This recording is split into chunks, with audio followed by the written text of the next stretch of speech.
Durkheim का हम second topic शुरू करते हैं, that is division of labour. ठीक है, DOL यहाँ पर मैं इसको चलो शॉर्ट फॉर्म में बोलूँगा।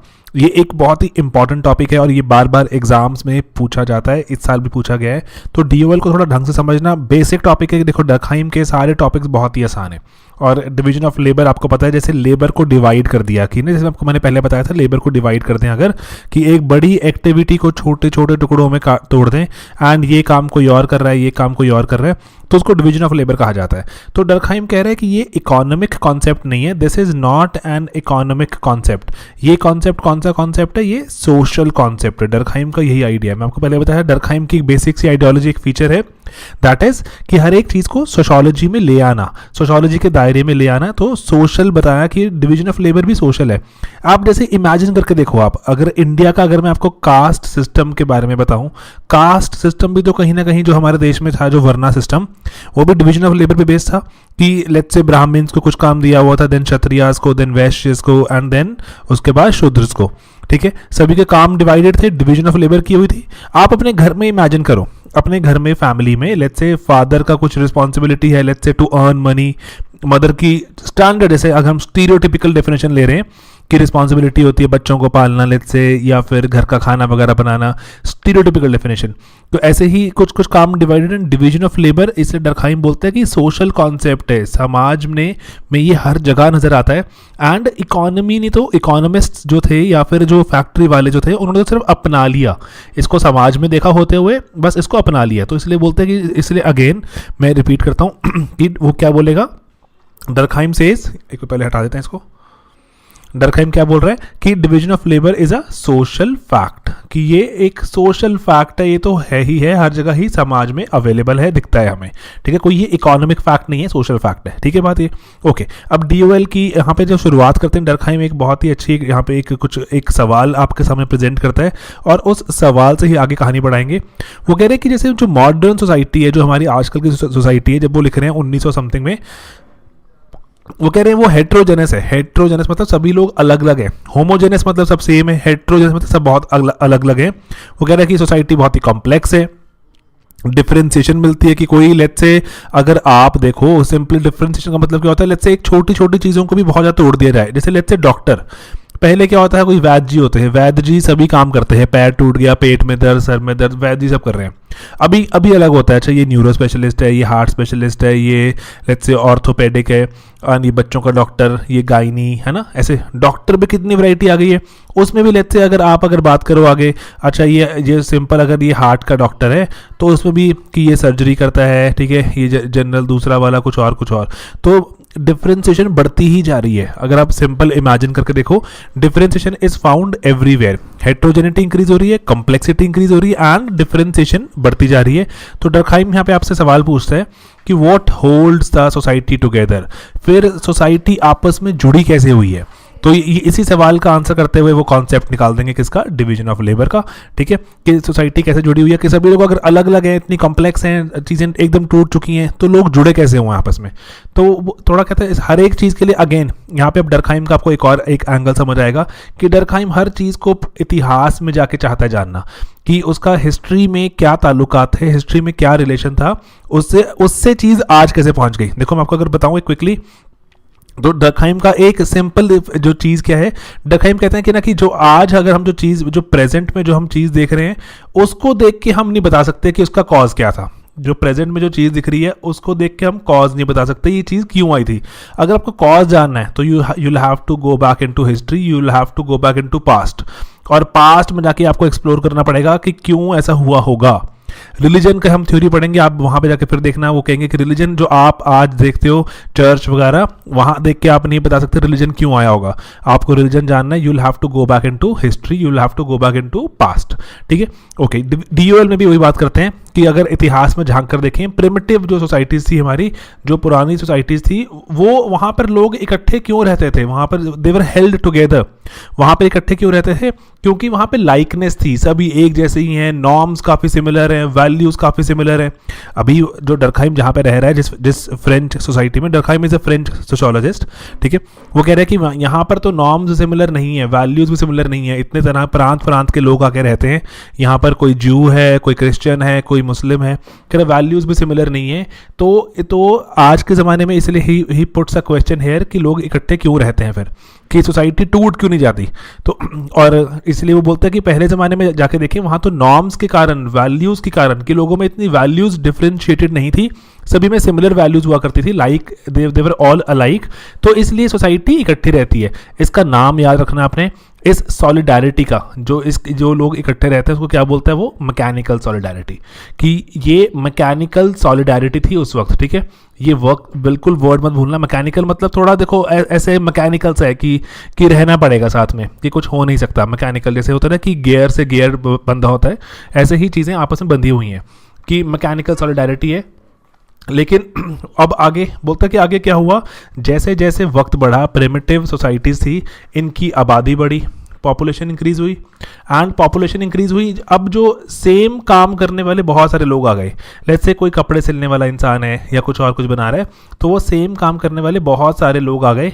तो अब ये एक काम करने वाले बहुत सारे लोग हैं, तो सर्वाइवल मुश्किल हो गया, कि इस इंसान का सर्वाइवल सबका मुश्किल हो गया सर्वाइवल। तो अब इन्होंने क्या किया, इन्होंने स्पेशलाइजेशन करनी शुरू कर दी। डर्कहाइम ऐसे समझते हैं, ये डर्कहाइम की थ्योरी है, ठीक है। वो कहते हैं कि सबने स्पेशलाइजेशन करनी शुरू कर दी, कि लेट्स से अगर ये तीनों मान लो कपड़ा सिलते थे, ये तीनों टेलर्स थे, तो स्पेशलाइज कर दिया। वो कह रहा है कि मैं इस तरह के कपड़े सिलता हूँ, ये कह रहा है मैं इस तरह के, एंड ये स्पेसिफिकली अपने आप को स्पेशलाइज कर दिया। एंड स्पेशलाइजेशन से आगे आगे एक्टिविटीज़ और स्प्लिट होती गई। डर्कहाइम इस तरह समझते हैं कि DOL समाज में बढ़ती गई एक ही चीज़ को। उसके बाद किसी बंदे ने बोला चलो एक काम करता हूँ, मैं आपको सिंपल प्लेन कपड़ा बना के दूंगा, आप उस प्लेन कपड़े पे कढ़ाई कर देना। ये बोलता है लेट्स से आप उसको सिल देना, ठीक है। किसी का सूट बना दिया, किसी की पैंट बना दी, एग्जाम्पल ले रहा हूँ मैं, ठीक है, तो समझने के लिए। तो वही बोल रहा है कि विद टाइम आबादी बढ़ेगी, आबादी के बढ़ने से सेम काम के लिए कंपटीशन बढ़ेगा, तो एक्टिविटीज स्प्लिट हो जाएंगी, तो कुछ लोग स्पेशलाइजेशन करने आ जाएंगे। ये कोई और स्पेशलाइजेशन कर रहा है, ये कोई और कर रहा है, ये कुछ और कर रहा है, एंड इस तरह से वो बोल रहा है स्प्लिटिंग ऑफ एक्टिविटीज के चलते people will start becoming interdependent, ठीक है। ये वर्ड मत भूलना आप, अगेन सिंपल कुछ 2-4 वर्ड ही होते हैं जो आपको बोलूंगा, याद रखने। इंटरडिपेंडेंट, कि लोग इंटरडिपेंडेंट हो गए, कि जब तक लेट्स से ये इंसान आपके लिए फाइबर नहीं देगा, कपड़ा सिल के नहीं देगा, जो आपको बना के नहीं देगा, तब तक इस पर कैसे कढ़ाई करेगा। कढ़ाई करी, उसके बाद इसने इसको दे दिया, एंड अब इसने इसको सिल दिया, लेट्स से उसकी कोट पैंट बना दी, कुछ भी बना दिया, इंटरडिपेंडेंस आ गई। तो इसीलिए बोल रहा है कि प्रिमिटिव सोसाइटी में मैकेनिकल सॉलिडारिटी थी। इसका मतलब क्या होता है कि नॉर्म्स, वैल्यूज काफ़ी सिमिलर हैं, एंड जैसे जैसे अब आबादी बढ़ेगी तो DOL बढ़ता जाएगा, स्प्लिटिंग ऑफ एक्टिविटीज आती रहेगी, स्पेशलाइजेशन की बात होती रहेगी, ठीक है। ओके, आगे तो प्रिमिटिव एंड प्रेजेंट ऐसे ही कंपेयर करते हुए चलेंगे हम। प्रिमिटिव में क्या बोलते हैं, मैकेनिकल सॉलिडारिटी है, लाइकनेस। मॉडर्न सोसाइटी में क्या बोलते हैं, वो ऑर्गेनिक सॉलिडारिटी है, ये दूसरा वर्ड आपको बहुत बार शॉर्ट नोट लिखवाने के लिए बोलते हैं, वो mechanical solidarity versus organic solidarity. आपने बताना ये प्रिमिटिव सोसाइटी में थी, ये मॉडर्न सोसाइटीज़ में होती है। ये क्या इसके फीचर्स हैं कि आबादी बढ़ी तो कैसे, पहले लाइकनेस थी, वैल्यूज, नॉर्म्स वगैरह की, अब वो ग्रेजुअली आबादी बढ़ती है, स्पेशलाइजेशन बढ़ जाती है, तो ये वाली अराइव होती है। ये वाली क्या है अब देखते हैं आगे। ऑर्गेनिक सॉलिडारिटी मतलब डिफरेंसेस पे बेस्ड है। पहली वाली किस पे बेस्ड थी, लाइकनेस पे, सभी एक जैसे ही हैं तो इकट्ठे रहते हैं। अब क्या हो रहा है, अब इकट्ठे क्यों रह रहे हैं, क्योंकि सब अलग अलग है। इसका मतलब क्या हुआ, इंटरडिपेंडेंस बेस्ड है।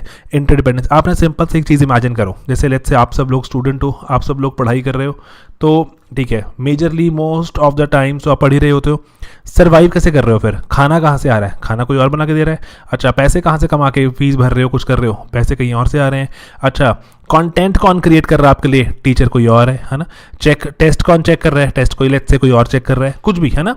तो देख रहे हो आप एज अ स्टूडेंट अलोन नहीं हो, आप कितने लोगों पर निर्भर हो।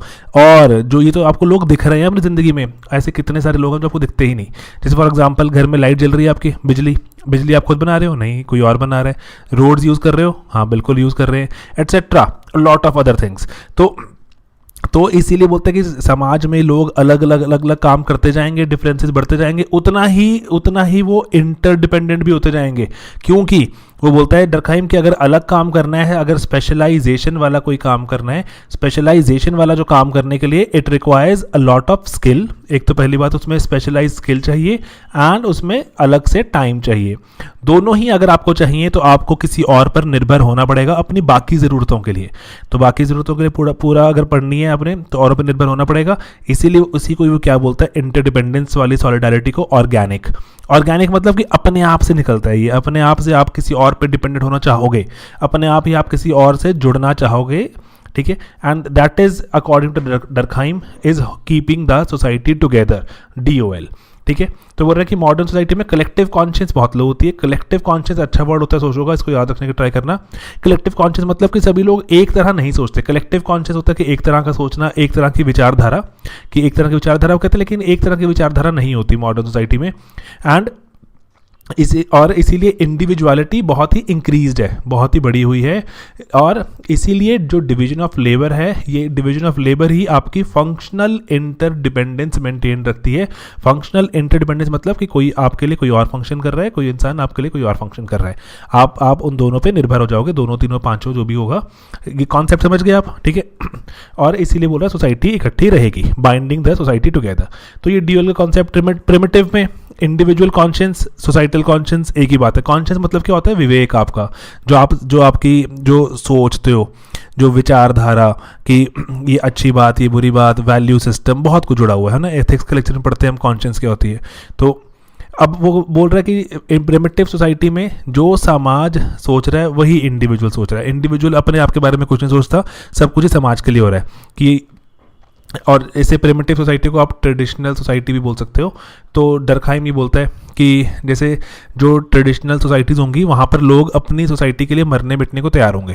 कि अगर जैसे लेट्स से जो आपने अगर लेट्स से सती सिस्टम सुना होगा, सती सिस्टम कहीं ना कहीं इसलिए प्रैक्टिस होता है क्योंकि समाज कह रहा है कि आपको अकॉर्डिंगली ये जो वैल्यूज़ नॉर्म्स के हिसाब से अब wife shall not be alive, कि अगर हस्बैंड अगर जिंदा नहीं है तो, कि कुर्बानी या फिर लेट्स से और भी कोई कहानियाँ हैं कि ब्रह्मा से वापस लेके आने के लिए एटसेट्रा एटसेट्रा, बहुत कुछ कहानी है।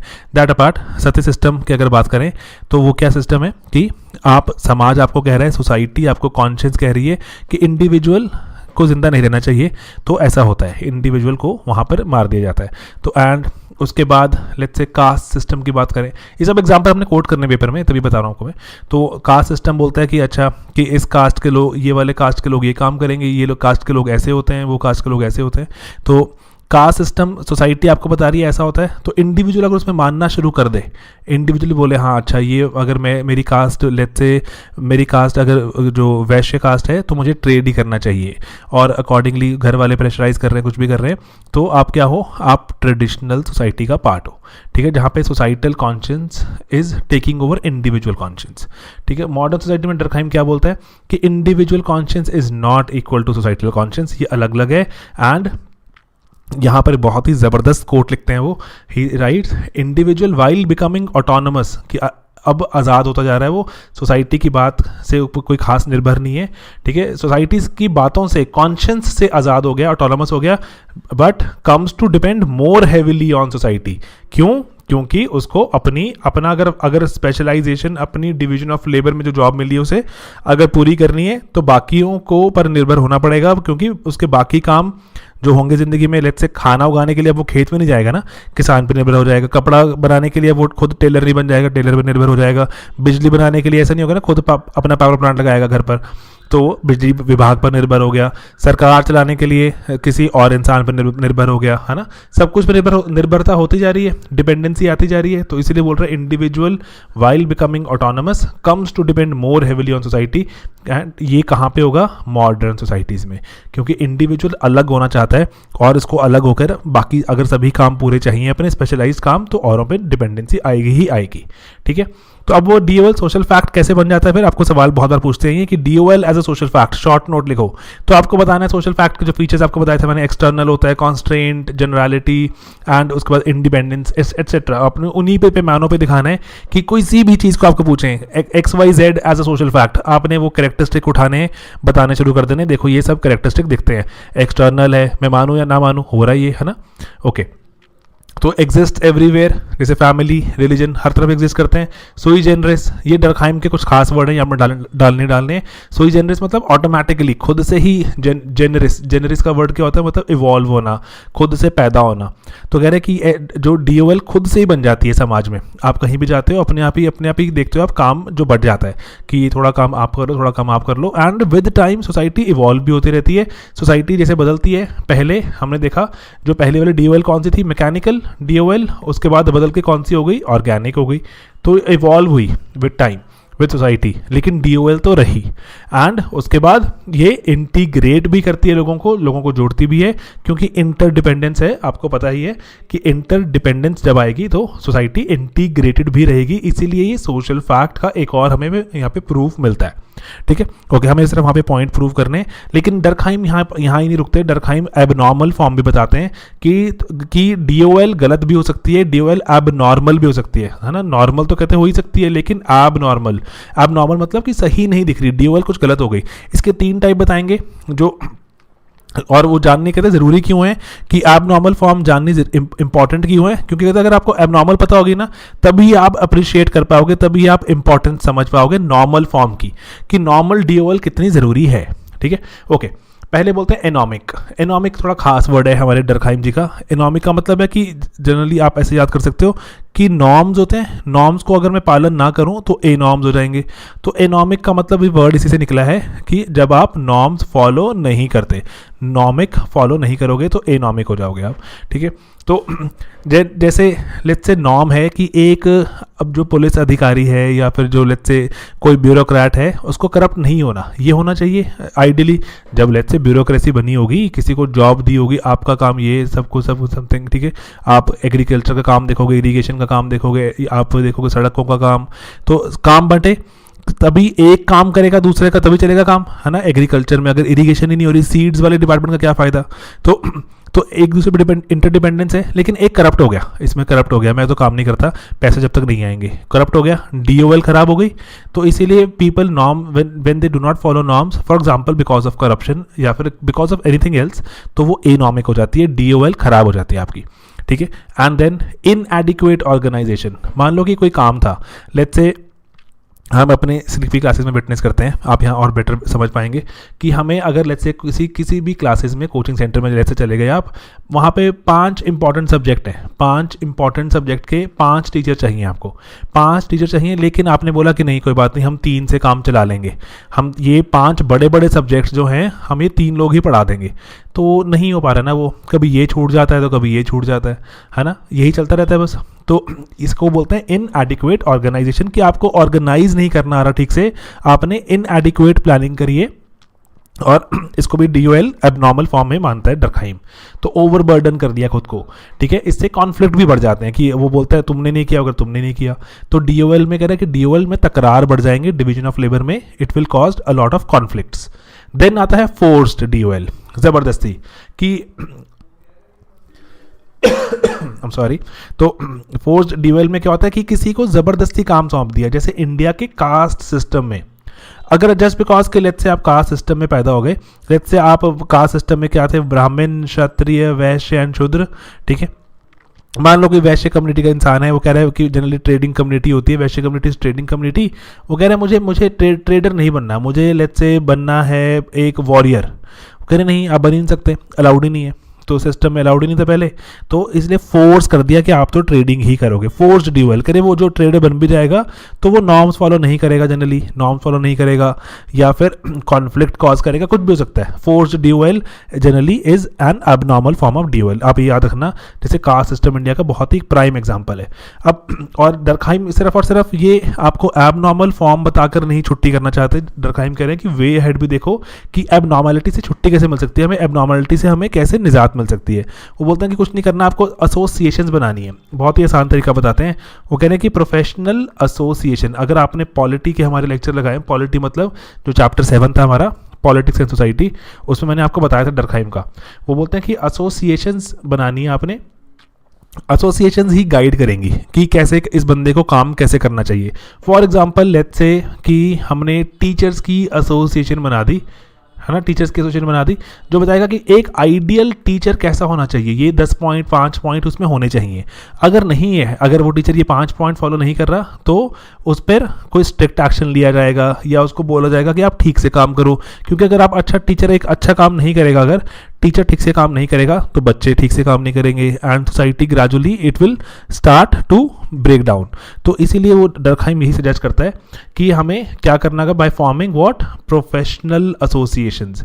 कोई जो भी प्रोफेशन चल रहे हैं, जो भी स्पेशलाइजेशंस चल रही हैं, स्पेशलाइजेशन टूटती जा रही है, आपने देखा, उन सब की एसोसिएशंस बनानी बहुत ज़रूरी है जो कि एथिकल एंड मॉरल कोड को इम्प्लीमेंट करेंगी ताकि DOL एबनॉर्मल ना हो जाए।